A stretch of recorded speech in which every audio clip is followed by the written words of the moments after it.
बिस्मिल्लाहिर्रहमानिर्रहीम। अच्छा, जो आज हमारा फिजिक्स का टॉपिक है ना, वो था फोर्स एंड मोशन की जो कुछ बेसिक टर्म्स थी ना, हमने उनको पढ़ना था। तो फर्स्ट हमारे पास आता है डिस्प्लेसमेंट, आ जाएगा इसमें डिस्टेंस आ जाएगा वगैरह वगैरह। तो सबसे पहले हम डिस्टेंस की बात कर लेते हैं।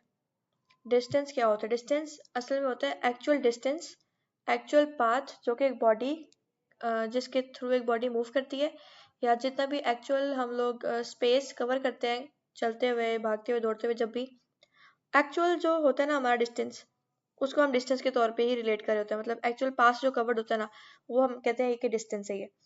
तो distance is the total movement of an object without any regard to this direction. ठीक है, डायरेक्शन का रिगार्ड नहीं, तो इसका मतलब क्या है इस बात का? Without any regard to direction, इसका मतलब है कि हम इस डिस्टेंस में डायरेक्शन को डील नहीं करते, और डिस्टेंस हमारे पास एक स्केलर क्वांटिटी है। ठीक है, और जिसमें हम डायरेक्शन को डील करते हैं तो वो हमारे पास एक वेक्टर क्वांटिटी आ जाती है। तो आ जाएगा हमारे पास, we can define distance as how much on the ground an object has covered. ठीक है, जैसे मैंने आपको बताया कि जो टोटल हमारे पास पाथ कवर्ड है उसको हम डिस्टेंस का नाम देते हैं। दूसरी तरफ हमारे पास आ जाता है डिस्प्लेसमेंट। तो डिस्प्लेसमेंट को अगर हम सिंपल वर्ड्स में समझे तो displacement is the shortest possible distance. ठीक है, तो चलो पहले हम इसकी फिगर से इसको समझ लेते हैं। अब देखो, आपको फिगर में नजर आ रहा है कि यहाँ से ये ए पॉइंट है और ये पॉइंट बी है। बॉडी ने यहाँ से मूव करना शुरू की है, यहाँ से यहाँ से यहाँ से यहाँ से चलता चलता चलता, मतलब बॉडी ने करना क्या था, उसने ए से लेके बी तक जाना था किसी भी तरीके से। एक तो ये रास्ता जो मैंने हाईलाइट किया है, दूसरा रास्ता ये कि बॉडी सीधे चली गई है। दोनों तरीके से गई तो वो उसमें अपने दूसरे पाथ पे ही है ना। तो इसमें अगर हम बात करें चलें, तो जो हमारे पास इतना लंबा रास्ता आ रहा है ना, अब वो भी तो उसने कवर ही किया है ना, तो उसको हम डिस्टेंस के तौर पर डील कर रहे होते हैं। और उसी रास्ते का अगर हम शॉर्टेस्ट पाथ या फिर शॉर्टकट ढूंढ लें तो उसको हम कहते हैं कि डिस्प्लेसमेंट है। ठीक है, मतलब डिस्टेंस का ही शॉर्टकट हम कह सकते हैं डिस्प्लेसमेंट है। हो सकता था कि एक ये बॉडी है और एक ये बॉडी है, तो बजाय कि घूम घूम के जाने के वो सीधी चली जाती। तो इस केस में जो उसने डिस्टेंस कवर किया वो भी वही है, और शॉर्टकट चूंकि था, तो इस केस में डिस्टेंस और डिस्प्लेसमेंट दोनों सेम ही है। और डिस्टेंस और डिस्प्लेसमेंट उस केस में सेम नहीं होगा जबकि जब हमारे पास एक शॉर्टकट अवेलेबल हो और हम किसी लॉन्ग रूट का इंतखाब करें। तो जो लॉन्ग रूट है जिस उसके दरमियान जो हमें डिस्टेंस कवर किया है ना, वो हमारे पास डिस्टेंस के तौर पे हम उसे डील करेंगे। और जो शॉर्टकट के दरमियान डिस्टेंस कवर कर सकते थे हम, जो हमने नहीं किया, उसको हम डिस्प्लेसमेंट के तौर पर डील करते हैं। और जो डिस्प्लेसमेंट है ना, इसका ताल्लुक हमारे पास डायरेक्शन से भी होता है। मतलब सपोज अगर हमारे इनिशियल पॉइंट ए था, हमने ए से बी पर जाना है, तो हम बोलेंगे कि जो इसकी डिस्प्लेसमेंट है ना वो पॉजिटिव है सपोज। और अगर अब जो बॉडी है ना वो बी से ए पर वापस जा रही है, बी से ए पर वापस जा रही है, तो जो इनिशियल डायरेक्शन ये थी उसको अगर हम पॉजिटिव लेट करें, तो अब जो अभी की डायरेक्शन ना, वो इसके ऑपोजिट होने की वजह से उसको हम नेगेटिव डायरेक्शन लेट करेंगे। मतलब डिस्प्लेसमेंट वही रही है। सपोज 3 मीटर की डिस्प्लेसमेंट थी, पहले पॉजिटिव 3 मीटर थी, अब नेगेटिव 3 मीटर आएगी। ठीक है, जबकि डिस्टेंस में हम लोग ये साइंस वगैरह को या फिर डायरेक्शन को इग्नोर करते हैं, क्योंकि डिस्टेंस जो है वो हमारे पास स्केलर क्वांटिटी आती है। अब हम डिस्प्लेसमेंट की ही बात करते चले, तो अगर हम सर्कल की बात करें,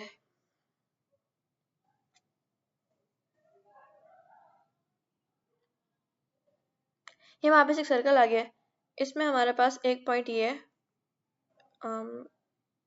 ए पॉइंट है। ठीक है, एक बॉडी ने मूव करना शुरू किया है, और करती क्या है बॉडी, वो बॉडी इस ए पॉइंट से शुरू करती है, मूव करते करते करते करते वापस इस ए पॉइंट पर ही आती है। तो अब जो ये सारा पाथ उसने कवर किया है, ये वाला सारा, ये डिस्टेंस तो है ही है ना। मतलब हम ऐसे तो नहीं ना कह सकते कि उसी पॉइंट पर वापस डिस्टेंस कवर हुआ है। मतलब डिस्टेंस डिस्टेंस को ऐसे डिनोट करते हैं और डिस्प्लेसमेंट को स्मॉल डी से। तो डिस्टेंस उसने कवर की है, लेकिन इस केस में उसने डिस्प्लेसमेंट कोई कवर नहीं की। आपको डिस्प्लेसमेंट लफ्ज से ही जाहिर हो चुका है कि डिस्प्लेसमेंट का मतलब है डिस्प्लेसमेंट, मतलब वो अपने जो प्लेस है ना, डिस्प्लेसमेंट के होने की शर्त यह है कि वो अपनी प्लेस चेंज करेगी, हर हाल में अपनी पोजीशन चेंज करेगी। सपोज अगर वो पॉइंट ए पे है ना, तो अगर वो घूम फिर के वापस पॉइंट ए पर ही आ जाती है, तो प्लेसमेंट में तो कोई चेंज नहीं आया ना। तो डिस्प्लेसमेंट तब हम कहते हैं कि अगर इनिशियल और फाइनल पोजीशन सेम हो तो डिस्प्लेसमेंट जीरो होती है। इसको अगर हम थोड़ा मैथमेटिकली डील कर लें, तो जैसे कि हमने यहाँ पे देखा कि पहले वो ए से बी पे गई है और उसको हमने पॉजिटिव लेट कर दिया, फिर वापस बी से ए पे आई है, मतलब आई तो एंड में ए पे ही है ना, उसको हमने नेगेटिव लेट कर दिया। तो हम अगर पॉजिटिव 3 मीटर को, मतलब दोनों डिस्प्लेसमेंट हम प्लस करते हैं ना टोटल के लिए, नेट के लिए, प्लस -3, दूसरी वाली -3 के तौर पर रेफर करें, तो हमारे पास आ जाएगा 0। तो अगर हम इसको मैथमेटिकली डील करें तो भी हमें पता चल गया। और अगर हम वैसे ही डील कर लें इसको, सिर्फ इसके जो लिटरल मीनिंग्स है उससे देख लें, तो भी 0 ही आती है डिस्प्लेसमेंट। क्यों? क्योंकि जिस पॉइंट से शुरू हुई थी बॉडी डिस्प्लेस करना, उसी पॉइंट पर वापस आके रुक गई है। तो जो इनिशियल पोजीशन थी ना, उसी पे आके फाइनल पोजीशन भी हुई है। तो जो पोजीशन में चेंज था वो कोई आया नहीं है। जबकि हम पोजीशन को डिस्टेंस के केस में डील नहीं करते, तो हम बोलेंगे कि हाँ डिस्टेंस होता ही होता है। जब भी कोई बॉडी मूव करेगी तो कोई ना कोई डिस्टेंस कवर करेगी, लेकिन डिस्प्लेसमेंट कवर करने की शर्त ये है कि वो अपनी पोजीशन पर वापस आके ना रुके। इसी तरह से जैसे हम लोगों ने डिस्टेंस और डिस्प्लेसमेंट को डील किया है, इसी तरह से हमारे पास दो क्वांटिटीज आ जाती है। एक है वेलोसिटी और दूसरी है हमारे पास स्पीड। चलो पहले हम स्पीड को डील करते हैं। जो स्पीड होती है ना, वो हमारे पास एक स्केलर क्वांटिटी है डिस्टेंस की तरह। तो स्पीड का मतलब क्या होता है?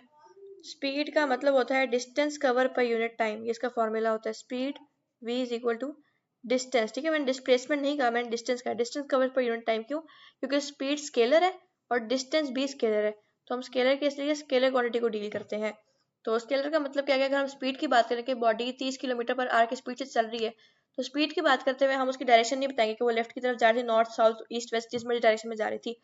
हम स्पीड की बात करते हुए सिर्फ बताएंगे कि ये उसकी स्पीड थी।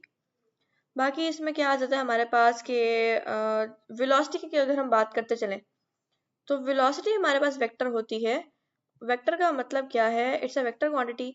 और इसका मतलब क्या है कि इसमें हम डायरेक्शन को डील करेंगे। मतलब अगर जो बॉडी है ना वो 30 किलोमीटर पर आवर की स्पीड से जा रही है, तो अगर हम वेलोसिटी बताएंगे तो हम बोलेंगे हाँ वो नॉर्थ की तरफ 30 किलोमीटर पर आवर की स्पीड से जा रही थी।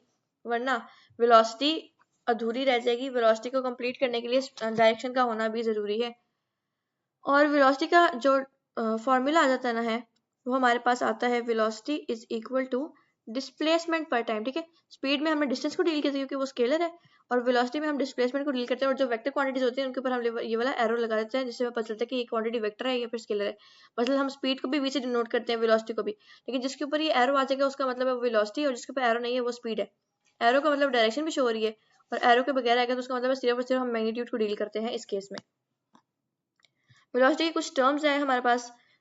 इंस्टेंटेनियस वेलोसिटी, मसलन कि अगर अचानक से आप लोग राइड कर रहे हैं, बेशक बाइक राइड कर रहे हैं, और कोई ऐसा आपको सेकंड ऐसा लगा कि हाँ बहुत बहुत तेज स्पीड हो गई है हमारी बाइक की, तो आप उसी वक्त जो पूछेंगे ना कि हाँ भाई बताओ ज़रा इस वक्त तुम्हारी स्पीड क्या है, उस वक्त की, उस इंस्टेंट की, उस पर्टिकुलर इंस्टेंट की जो स्पीड है ना, उसको हम कहते हैं इंस्टेंटेनियस वेलोसिटी।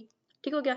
और अगर हम लोग एज अ होल बात करें कि हाँ जो लाहौर से ना गाड़ी पिंडी गई है, तो लाहौर से पिंडी गाड़ी गई है, दरमियान में कितने ज़्यादा इंस्टेंट आए थे जहाँ जब गाड़ी स्पीड अप हो गई, जब गाड़ी स्लो डाउन हो गई थी। लेकिन एज अ होल अगर हम बात करें तो फिर वो 50 किलोमीटर पर आवर की स्पीड से ही आती रही है।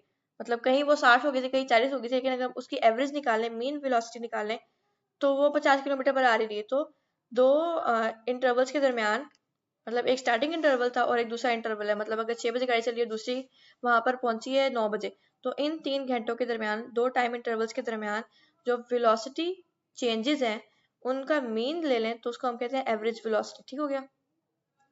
इंस्टेंटेनियस और एवरेज वेलोसिटी आप लोगों ने कंफ्यूज नहीं करना है एक साथ। और इसमें और कुछ क्वांटिटीज आ जाती हैं हमारे पास। आ जाती है कांस्टेंट वेलोसिटी। कांस्टेंट वेलोसिटी का मतलब कि जिस वेलोसिटी से बॉडी चलना स्टार्ट होती है ना, एंड तक उसी वेलोसिटी के साथ ही चलती जा रही है, जा रही है।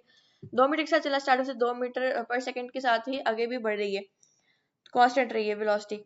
और अगर हम बात करें वेरिएबल वेलोसिटी की, तो उसका मतलब ये है कि अगर वो स्टार्टिंग में जैसे अगर हम कार स्टार्ट करते हैं, तो स्टार्टिंग में हमारे पास उसकी जो वेलोसिटी होती है ना, वो बहुत ही स्लो होती है। ठीक है, आहिस्ता आहिस्ता आहिस्ता जीरो से स्टार्ट होती है वेलोसिटी उसकी, और जीरो से जाते जाते फिर आगे आके 2 मीटर पर सेकंड हुई, फिर 10 मीटर पर सेकंड हुई, और वो बढ़ती ही चली जाती है।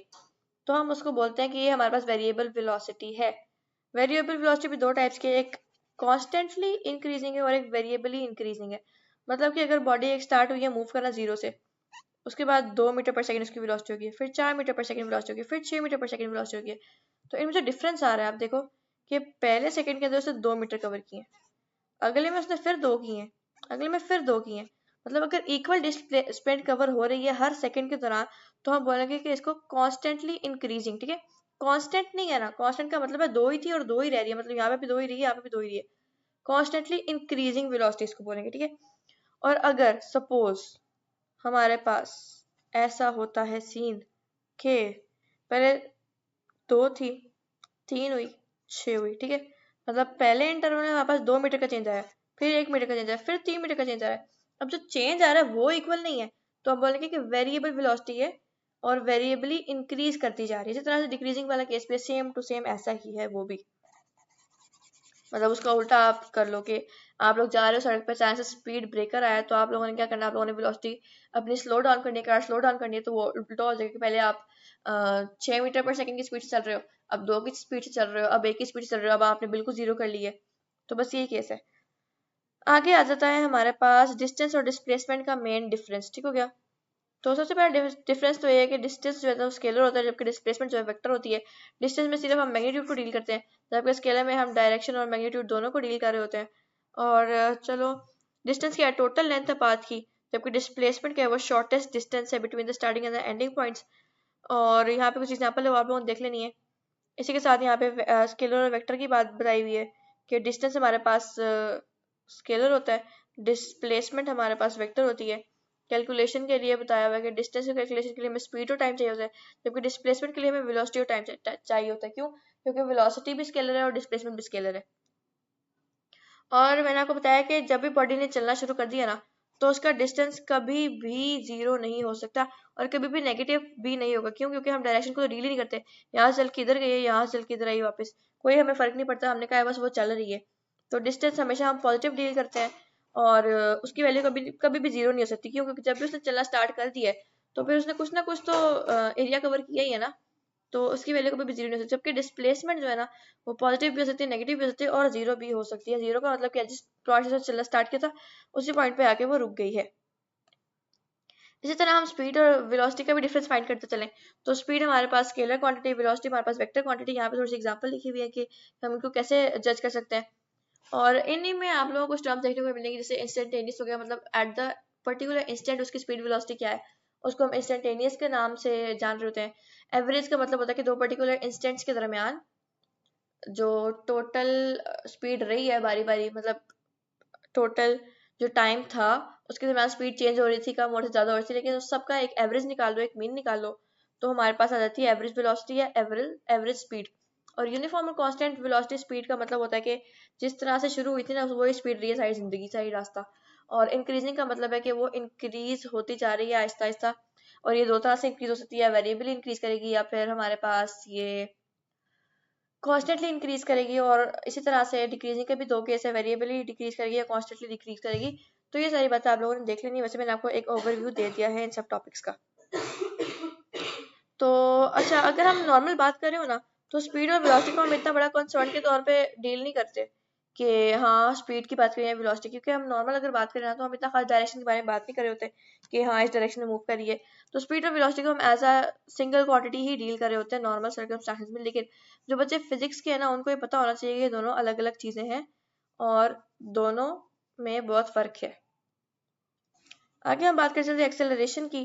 तो डेफिनेशन में हमारे पास आ जाएगी, it is the rate of change of velocity. इसका मतलब क्या है कि एक्सेलरेशन होती है वेलोसिटी पर यूनिट टाइम। अब आप देख रहे हो मैंने स्पीड नहीं कहा, मैंने वेलोसिटी का है।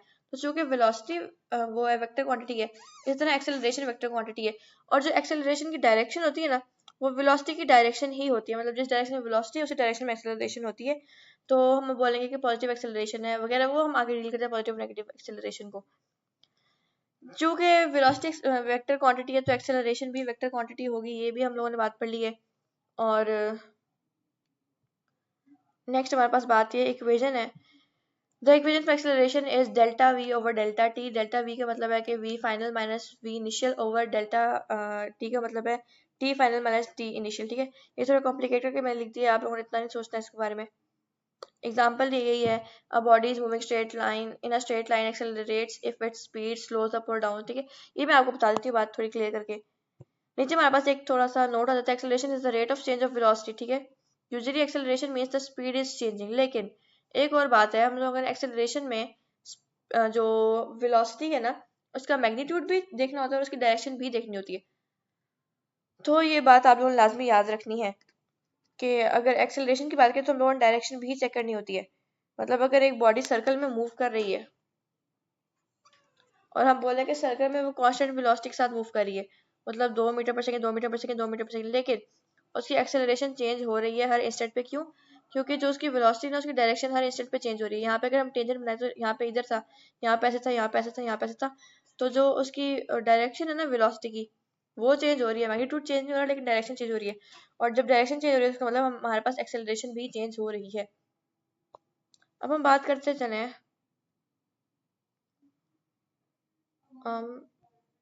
पॉजिटिव एक्सेलरेशन की और नेगेटिव एक्सेलरेशन की। ठीक है, पॉजिटिव एक्सेलरेशन को हम सिर्फ सिंपली पॉजिटिव एक्सेलरेशन को हम सिंपली एक्सेलरेशन भी कह रहे होते हैं, जबकि नेगेटिव एक्सेलरेशन का हम लोग डिसेलरेशन या फिर रिटार्डेशन कह रहे होते हैं। होता क्या है इसमें, पॉजिटिव का मतलब है कि यहाँ से बॉडी मूव करना शुरू की है, मतलब जब हम गाड़ी स्टार्ट करते हैं, फिर उसने 2 मीटर कवर किए, 2 मीटर ही पर नहीं रहना उसने, ठीक है, मतलब 2 मीटर पर सेकंड की स्पीड से चली है, फिर उसने आगे स्पीड इंक्रीज करनी है, चेंज लाना है स्पीड में। अगर स्पीड चेंज नहीं हो रही यानी कि वेलोसिटी अगर चेंज नहीं हो तो फिर एक्सेलरेशन नहीं होती। एक्सेलरेशन की पहली शर्त है कि वेलोसिटी को चेंज होना ही पड़ेगा। पहले 2 मीटर पर सेकंड थी, अब 3 मीटर पर सेकंड है, उसके बाद वो 6 मीटर पर सेकंड हो गई है। तो अब आप देख रहे हो कि वेलोसिटी जो है ना वो इंक्रीज करती जा रही है, तो हम बोलेंगे कि इंक्रीज कर रही है वेलोसिटी, तो हम एक्सेलरेशन जो है ना वो भी इंक्रीजिंग है, पॉजिटिव है, और उसको हम सिंपली एक्सेलरेशन ही से डील करते हैं। लेकिन अगर 6 मीटर पर सेकंड से वो मूव कर रही थी बॉडी, सामने एक स्पीड ब्रेकर आ गया है, अब उसने अपनी स्पीड कम की है, 3 पे आई है, फिर 2 पे आई है, फिर आहिस्ता से वो बिल्कुल ही 0 पे आ गई है। तो यहाँ पे अगर आप देखो ना तो चेंज यहाँ पर भी आ रहा है, अगर चेंज ना आता ना वेलोसिटी में तो हम कहते हैं कि एक्सेलरेशन नहीं हुई। लेकिन अब वेलोसिटी चेंज हो रही है, इसका मतलब है कि कोई ना कोई एक्सेलरेशन यहाँ पर परफॉर्म हो रही है। और चूंकि वेलोसिटी जो है ना उसका चेंज नेगेटिव के साइड पर है, मतलब कम होती जा रही है वेलोसिटी आहिस्ता आहिस्ता, तो हम बोलेंगे कि एक्सेलरेशन कम होना शुरू हो गई है, और उसके साथ नेगेटिव साइन लगाएंगे और वो हम डिसेलरेशन या रिटार्डेशन के तौर पे इसको डील करते हैं। तो जी आज का हमारा जो काम था ना वो इतना ही था, ये 3-4 टॉपिक्स थे, तो आप लोगों ने इनको ध्यान से देखना, समझना, पढ़ना है, और कोशिश करनी है कि आप लोग इसके नोट्स बनाएं अच्छे से। ठीक है, इसी के साथ आज का लेक्चर खत्म होता है। अल्लाह हाफिज।